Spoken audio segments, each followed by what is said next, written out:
Nous voyons par Abraham que dans ce qui est apparemment le chemin de la mort, la vie agit dans deux sens, c'est-à-dire par le chemin divin du délai et par celui de la contradiction.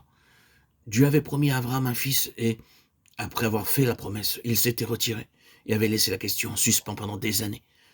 L'accomplissement différé de la promesse doit servir à enraciner plus profondément la foi en Dieu et à préparer la voie pour quelque chose de Dieu infiniment plus grand dans la vie d'Abraham.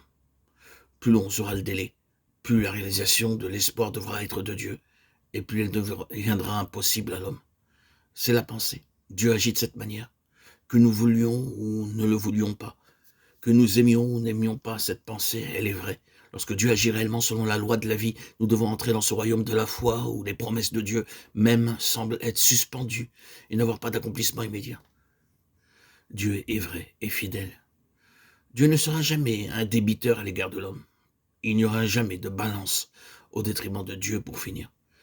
Nous pouvons être sûrs de cela. Dieu répondra à tout ce qui peut être justement et réellement attendu de lui. Et il y aura, pour finir, alors même qu'elle tarderait, une justification irrésistible de Dieu avec l'attestation de sa fidélité.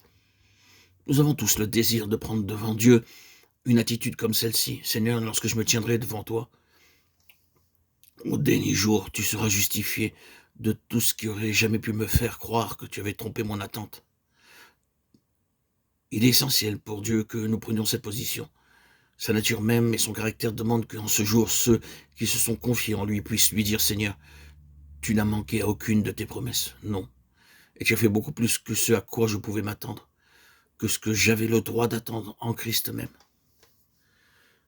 Dieu sera à la hauteur de cela.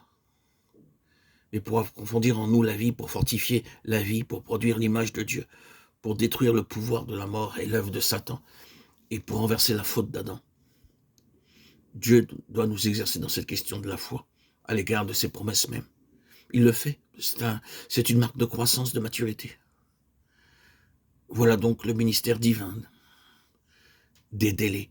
Et puis, nous trouvons le mystère divin de la contradiction. Le Fils promis est enfin donné.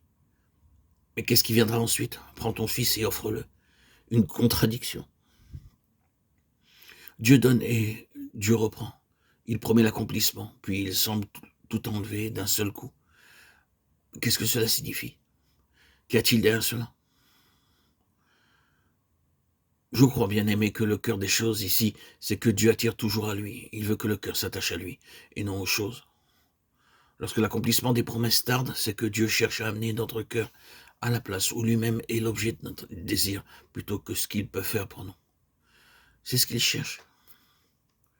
Lorsque nous expérimentons ce ministère de contradiction, le but de Dieu est de nous détourner des choses pour nous attirer à lui-même.